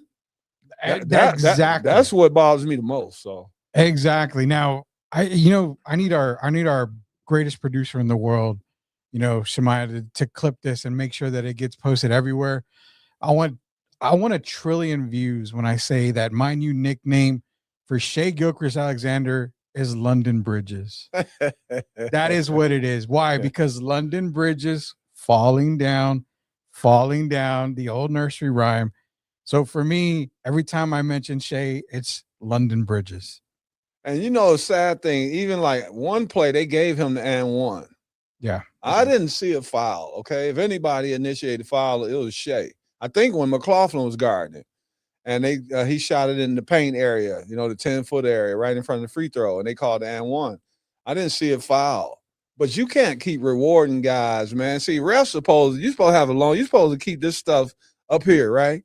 Well, you know we got a flopper going into the game. I don't care who it is, man. It's supposed to be, because if Victor was doing all of this flopping, what would we be talking about? Victor flopping. Okay, Victor flopping every single day. So why does Shea not catch the same fire? It bothers me. I like Shea. But, man, I don't like that flopping. I believe it's man up. I like tough basketball players, not falling on the floor. That's a cop-out. That's a bailout to me. Yes. We can't win any other way. Nobody. So we're going to try to get the refs to give us the series. And that's what I don't like about the MVP. There we go. I knew I had to bring that up, man. Flopping is the biggest joke in the NBA, especially for Mr. Shea London Bridges, Gilchrist Alexander, new nickname there. I knew you'd like that. I had to you better go out and trademark that. I think I might. I need that trademark like ASAP. I'm gonna log off the show here. We're gonna get off, and I'm gonna see a million people already using it, and I'm gonna be like, no, come on. One other thing about the NBA, and this kind of goes towards something that you and I had talked about here. It's the total, and it's the generation gap. Clicked on this morning on the way to work. I got to work and I looked at a video only to see another young guy say Evan Mobley can run laps around Tim Duncan. Tim Duncan cannot play in today's game. The total disrespect by the young generation, I get it. You never saw these guys. A lot of you never saw them. That's why you don't have respect for a Bird, a Magic, a Bill Russell, or anybody like that. But I'm not faulting so much them, the kids, because generations are different. You know who I'm faulting? I'm faulting today's NBA player. Because when you played, you had respect for the history. When Tim played, David played, a lot of these guys played, they had respect for the history of the game. Me as a fan, not an NBA player, as a fan, I studied the game based off of what other NBA players I saw played. You would see Magic, talking about so-and-so, so-and-so, so-and-so. I don't have a love for Larry Bird, but I respect his game. You talk to James Worthy, he talks about past players. Every guy that played in that era respected the game. It's a lot of BS now because you hear about Draymond. Oh, I'm better defender than Dennis Rodman. He didn't do anything. I have this and this and this. There's more disrespect from today's player for the history of the game. And what does that do? This young generation becomes more disrespectful because it's cool for LeBron James and JJ Redick, especially, to say, well, they played in the Plummer era. There's no such damn thing as a Plummer era. And that's what ticks me off. And that's why there's a major, major fallout between this generation and our generation from the past. Wouldn't the Plummer era be the era that they tried to make the easiest? Exactly. Which would be right now. Exactly. So those plumbers knew how to play within the rules. They didn't have to start giving these guys concessions to make the game easier for them. I don't like seeing guys palming the ball, taking 5-6 steps, going from one free throw to the other end, dunking the ball off 2-3 dribbles and all that kind of stuff. Come on, man. Are you serious? Mm-hmm. Think about how many, when Michael Jordan ran down there to dunk from the free throw line, or guys dribbling, Levine, think how many dribbles they had to take. Yeah. So to see a guy doing it 2 or 3 dribbles. But let me address this nonsense about Evan Mobley. First of all, I've been watching basketball for over 55 years, over 55. So I've seen pretty much all the eras. Yeah. Evan Mobley cannot run around Tim Duncan on the basketball floor, or he can't run laps around Tim Duncan either. So for those of you who don't remember, what did Tim Duncan do before he started playing basketball? He's a great swimmer, could have been an Olympic swimmer. Yep. So I would have took his Olympic possibilities over Evan Mobley. I love Evan Mobley, but Mobley is up and down. He's the same guy he was at USC. Yeah. He's a good player. I'll tell you who he kind of reminds me of a lot. And I know the guy's dad. He reminds me of Jaren Jackson Jr. a lot. Yeah. Right? Jaren had his MVP defensive player of the year. Mm-hmm. We know he won't have another one. No. Evan Mobley won't ever have a defensive player of the year. Mm-mm. He's a good player. Is Evan Mobley going to make even third team All NBA this year? No. Is he going to make it next year? No. So to even compare and mention his name in the same breath as Tim Duncan is lunacy. I love Evan Mobley. I think he's a good young player. Yeah. But you're talking about all these years I've seen, over 55 years, Tim Duncan's still the best power forward I've seen. I don't even think we will see another. I don't even know if I have Evan Mobley in my top 70 power forwards. Probably not. No. So we can kind of kill that right there. And it's not Mobley that said, this isn't Mobley saying that. I know if you talk to Evan Mobley, I'm pretty sure he realizes I'm not better than Tim Duncan. It's the generation that sees it. And it's a generation of viral clips. I need to say something dumb because I want to get that million views. I mean, we see it, Derek, we see it on podcasts all the time. Not this one, but we see it on podcasts all the time. We see it on radio. We see it everywhere. Everybody has to say something dumb in order for them to get that viral moment. Let me tell you, so if you're out there in the streets, this is for you and Shemaiah, right? Okay. So when you want to test the knowledge of these so-called, this new era, their basketball acumen, right? This is how easy you can test them. How long and how wide is the floor? Oh, God. Yeah. Okay. Not only that, I can just say who invented the game of basketball. So I'm just saying, they do all that talking. How long and what is the width of the basketball floor, the NBA floor? And that's the thing is that, so I guess to come up to the end of it here, is it the responsibility of today's athlete to not disrespect, and not just basketball, but is it a responsibility of today's athlete to make sure that their generation has respect for the game? Because Kevin Durant is another one. A lot of these guys feel, you always hear it. Oh, Gilbert Arenas, of all people that played, in that little bit of an era, these guys are saying, oh God, so-and-so can't play today.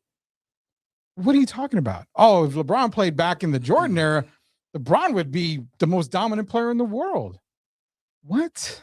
Now, Rudy, I have to give these guys in this era, I do have to give them some credit, right? Because I've also heard NBA players, myself included, from my era, right? Yeah. Talk negative about we just got through talking negative a few minutes ago about the 5 steps and the palm in the ball, right? Yeah. So it's been going on both sides. There's been a lot of veterans that have talked negative about the NBA players today. And I can understand that, because if I'm Draymond Green and you're talking about me and I'm listening to somebody that played 30 years ago, and it's like they're trying to diminish what I'm doing now. I didn't make these rules. The game has changed. I'm maximizing my efforts just like Shea. He didn't make these rules, right? But what did James Harden do in Houston? The rules are there. Yeah. If you know how to use those rules to your benefit, is that really the player's fault? No. So I can understand when some of these players get upset about some of the older guys, talking negative. But we have to find some kind of way to meet in the middle. And then we have to remember, and we have to be more mindful, myself included. There are different eras. You hear me? Yeah. I'm about tired myself talking about the GOAT talk. Oh, I can't. Because there is never going to be a consensus where one guy is going to be called the GOAT, okay? Everyone has their own feelings from whatever era it may be. So what I prefer to do now is I'm going to start talking about the era, the GOAT from a particular era. Like say the Tim Duncan and Kobe era. How some people say it was Kobe, right? Some people say it was Tim Duncan. But those were the two best, and then throwing Shaq. Those three were head and shoulders above everyone else in their era, right? Yeah. It's the same with Wilt Chamberlain, the Oscar Robertsons, and those guys. Then you got my era, George and Dr. J's in them era. Yeah. So you got all these different eras. What we need to start doing is respecting all these different eras. They're all doing something special. And you look at today with Steph Curry setting the trend that he set with the three-pointers, right? Iverson with his era, whatever it may be, the dress clothes, the dress, the braids, all that, the jewelry. Forget the practice. Yeah, but at the end of the day, all of these guys are Hall of Fame players. Yeah. And so we need to get them their just due. All the era that the game has changed. It's going to continue to evolve. Think about what it's going to be 20 years from now. And that's what I was going to say too, is that I think it's more of stop disrespecting players in the history of the game and just start respecting the era. Because yeah, it's different. Go football. If you put a guy like Steve Largent in today's football game where there's no hand check, no nothing after 5 yards, he would probably be one of the more dominant wide receivers you probably have ever seen. I guarantee you nobody younger than us has heard of Steve Largent.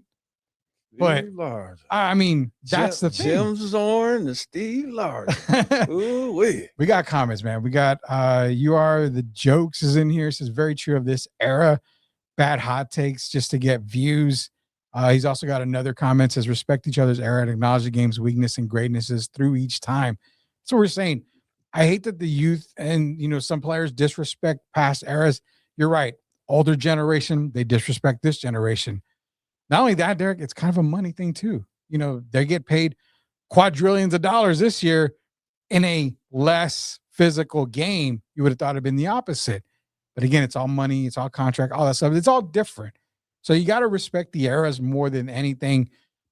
Jeff's in here. Rudy Derrick, is the OK series coming down to a series of attrition? Attrition. That's what I've been saying. He must be reading my stuff on Facebook because that's the word I've been using. I don't have Facebook. But yeah. Oh, that gentleman there, because that's the word That's I've been Jeff. using. The battle of attrition. That's what I wrote it yesterday. I wrote it the day before. The battle of attrition. You either man up or you go home. There you go. There you go. Jeff's back in here. Says, guys, I spoke to a shot doctor who has worked with the NBA. He tells me Wemby has everything needed to become the greatest shooting big man in the NBA. Buy or sell? Was it the lethal shooter or was it Chip England? Oh, it could be Chip England. It's a shot doctor. Maybe it is lethal shooter. Who knows? I'm the shot doctor. We got a guy here in San Antonio they call the shot doctor. So when I saw him, I walked right up to him and we talked. I shook hands. Then I told him, I said, now you got to remember this. I'm the real shot doctor in San Antonio. And then I walked away. That should be your nickname now. We're just going to put shot doctor everywhere we go, man. Buy or sell that Victor could be the greatest shooting big man of all time. Could be. He already is. Yeah. Who you going? Well, is KD considered a big man and Dirk? That's a good question. Dirk has always been considered a power forward.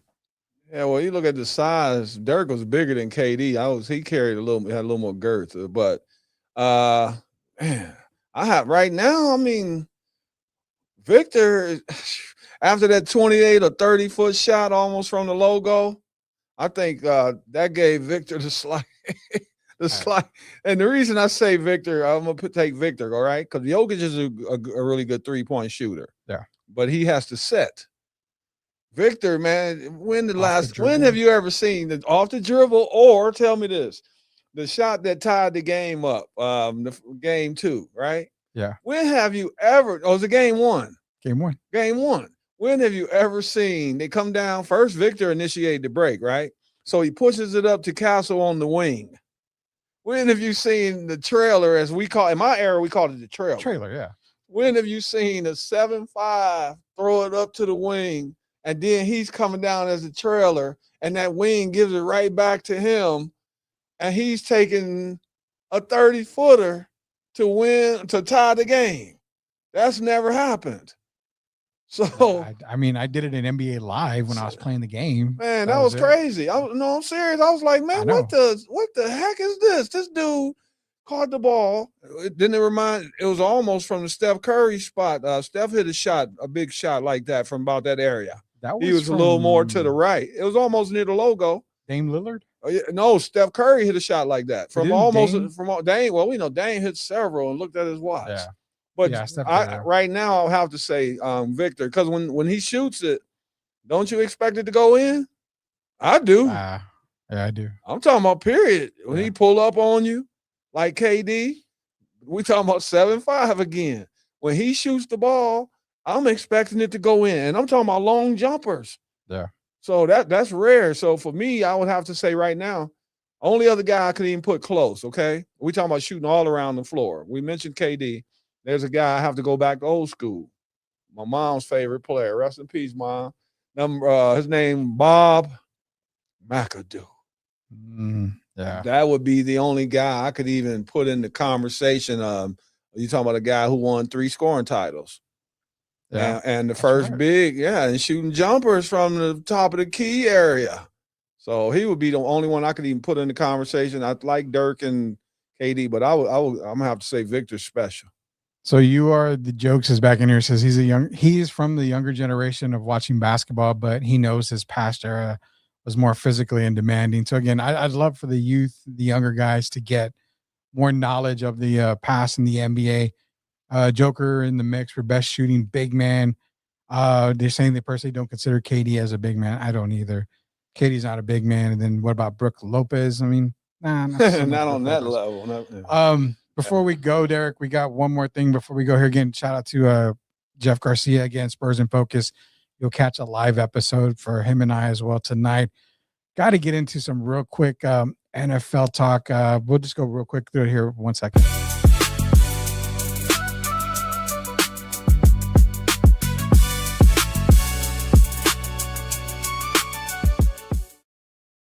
All right, real quick, Derek. And 2026 season, we're getting into training camp now. I've seen a lot of people, a lot of teams getting started on their training camp. We talked last week. We very quickly picked the Rams. I think I'm still going to go with the Rams, but a couple of teams that I'm looking at right now, and maybe you can give me a couple here in a second. I've got questions going in. I think Denver is a candidate again, adding Jalen Waddle. I like what the Rams did on the defense side. They need to get their secondary. They were able to get 2 guys, McDuffie, and I think it was Williams for the secondary. But this is the year where I need to see Josh Allen do something. It's that, and I secretly have a crush this year. I have a crush on the Houston Texans as an underdog to make the Super Bowl. Wow. But I've got Josh Allen on my dartboard right now, and I'm like, I'm missing you every other way, but I have 1 dart left, and if you can't get it done, it's right in the middle. Wow. Houston, D'Amico Ryan, CJ Stroud. Let me see. CJ just has to be mediocre this year, and they can get it done. I don't know, man, because, for me going into the year, I would have the Chicago Bears rated over the Houston Texans. Well, remember, I'm saying Houston making the Super Bowl, not winning it, just coming out of the AFC. I would have the Bears getting there before I would have Houston.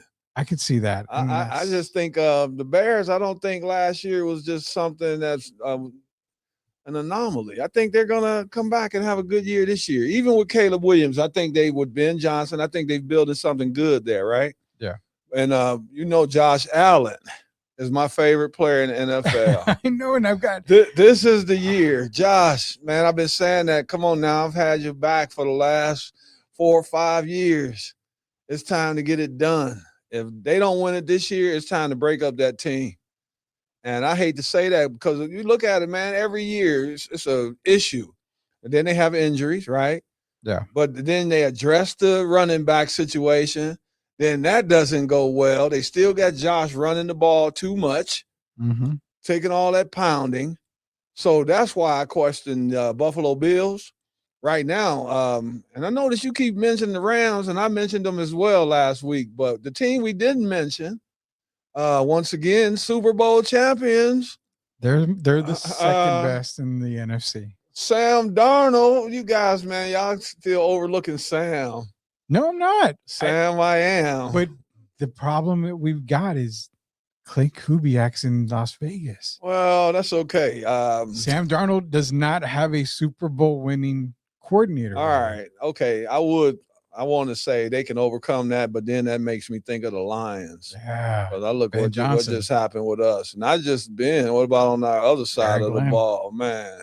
Aaron Glenn. So I've kind of seen the wheels come off. And so with Kubiak, without him, that could hurt them, right? Yeah. And then we know how hard it is to repeat anyway when all eyes are on you, right? Very. So right now, if we were to pick today, I think Denver Broncos would probably be my favorite. And to win the Super Bowl? Man, Sean Payton, man. He sneak. They got one in New Orleans. Yeah. He's the type coach. You know, some coaches when they travel, they win, even if it's only one time, right? Yeah. Because you got the guys like Jimmy Johnson or Parcells or Bill Cowher. Those kind of guys just seem to know how to win. Mm-hmm. And if you get them the right weapons, the two best teams, who would you say defensively going into this coming season? Wouldn't it be Denver and probably the Browns again? Browns would be good. The Rams are going to be good. Like I said, they showed up their secondary. Yeah. And that's what they needed. Don't fall too far from the Ravens this year. Oh, no, I'm not going there. I hated on the Ravens for the past couple of years. Keep hating on them. I don't know, man. That ship has sailed, man. Here. I want to say this again. You Lamar Jackson fans, I'm not. I love Lamar, but just like Rudy just talked about Josh Allen, why do you not have that same energy for Lamar Jackson? I do. At what point did we say enough is enough? Patrick Mahomes has won a few, right? Yeah. Now you got Sam Darnold come in and win. You had Jalen Hurts win. Mm-hmm. And you still thinking, even without, didn't they lose a coach? Since you mentioned Kubiak in Seattle, didn't the Ravens lose the head coach? Yeah, he went to better pastures. Okay, so they lost John Harbaugh. Why do you think all of a sudden they're getting ready to be a Super Bowl contender? Defense. They loaded up on defense. Okay, I'll tell you the only thing that can make them a real contender. You know that guy, they got that Earl Campbell guy, they got Jim Brown, Marshawn Lynch guy. He needs to have a if the new coach remembers how important he is, and lets him carry the ball 20 times a game, even if it's 15 times a game. He's the only guy in the NFL that's similar to Evan Mobley, and I'm always over there scratching my head. How did he get 100 yards in the first half and didn't even run the ball one time in the second half? That kind of stuff. So if he gets the ball, doesn't that give them their best chance to win? Absolutely. And I think they get back to ground and pound. And it keeps Lamar healthy. Yeah, it does. I'm going to, you and I, we always call stuff before even training camp opens. We call stuff and, I think this year you're kind of right now you're on the Denver Broncos winning the title. I'm sticking to the Rams. It's the exact same team and just got better in the offseason. So I'm sticking with the Rams. But my crazy take, and if you've got one, you can mention it after this.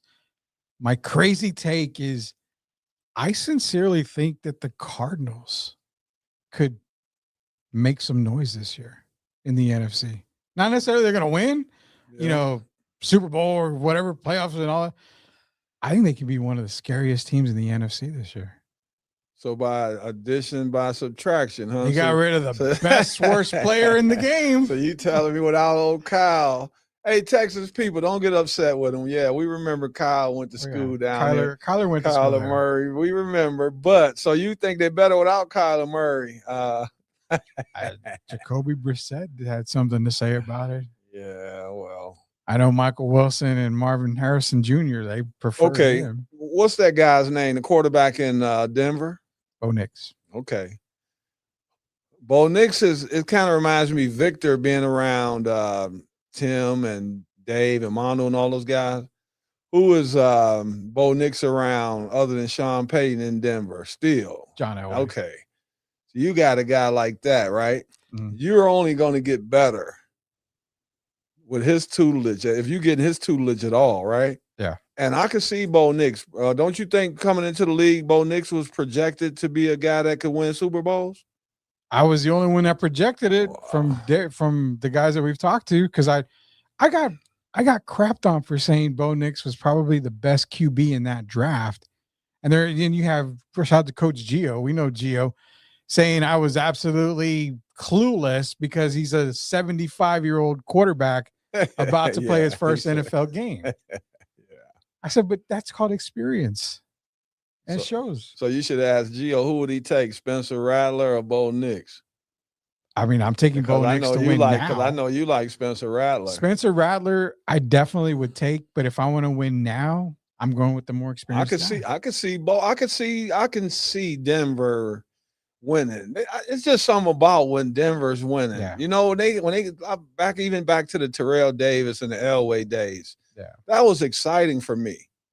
You know, to see that orange, blue, and white, them out there. And I think when Denver's doing well, I think it's good for the NFL. I really do. Yeah. And the Mile High Stadium and all that. So I want to see, there's certain places. You got the Cheeseheads, right? You got Green Bay. You got Denver. There are certain places that stand out.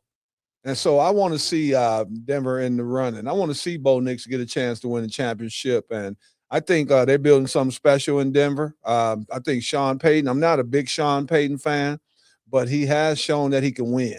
Yeah. I'm always not be too happy about the way he treated Russell Wilson at the end. But Sean Payton has proven that he has a winning pedigree. And so, yeah, right now, that will probably be my favorite. I would have the Rams in there, but Denver will probably be my top pick right now.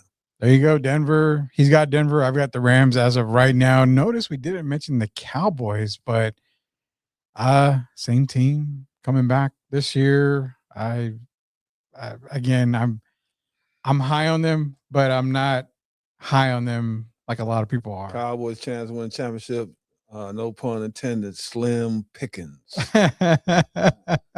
Shout out to George Pickens. Yeah, George Slim Pickens. Yeah, definitely. I would say that the offense is there. We know that the defense got better, but I think New York is better than the Cowboys this year.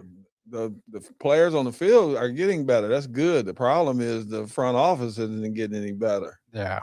So until Jerry and Steven step aside, kind of like Peter Holt did, and Peter was winning and stepped aside. Jerry, well, here's the problem. Do you hear what Jerry said? That as long as he lives, he wants to be the owner of that team, and he wants to be the one to make a decision. So I don't see anything changing, and that includes them. I don't see them winning the championship. Then I don't see them winning the title again. We're still going to be waiting for another Cowboys yet. Every Cowboy fan out there right now has Super Bowl written all over their social media walls right now because they're going to the Super Bowl, Derek. How about them Cowboys? Who's going to lead them? Ezekiel Elliott? I'm assuming they think Troy Aikman and Michael Irvin are walking through that door. Ezekiel, Mr. Cabo. Derek Garvin, Rudy Campos Jr. You know what? We appreciate everybody that joined us is here on the Friday Drive. You can catch us every single Friday. 3-day weekend coming up. Spurs game tonight. Spurs game on Sunday. Shout out to the San Antonio Toros. Their preseason game was scheduled for Sunday. They moved it to Monday to accommodate for all you Spurs fans out there. That's another team coming to the San Antonio. Be sure to support the San Antonio Toros for Derek Gervin, Rudy Campos Jr., the man that makes it go behind the scenes, Shemaya. Remember, be respectful, guys. Be respectful when it comes to talking about eras. Also, when it comes to celebrating. I expect the Spurs win tonight. Be sure to celebrate the Spurs way. What do you got, Derek? I just wanted to end with about being safe, but I have to give a shout out to this guy, man. Shemaya Reed. Yeah. That guy brings it. I know y'all see me. Hey, I'm pumped up when we come on the show. And this guy's the guy that's making it happen. So sometimes the people behind the scenes don't get the credit, the love they deserve. Absolutely. So here we're going to make sure Shemaya gets it. Special shout out to Shemaya Reed, and thank you for all that you do, my man. The absolute best in the business, Shemaya Reed, our producer here. And again, shout out to Salem Surround, 210-526-3635. Salem Surround. You want to be that back-to-back MVP. You want to go on that three-peat of championships. You call them today, Salem Surround, 210-526-3635 from the Salem Surround Studios. This was the Friday Drive. And what we always say, when you've got those sports questions, we've got those sports answers. We'll see you guys next week.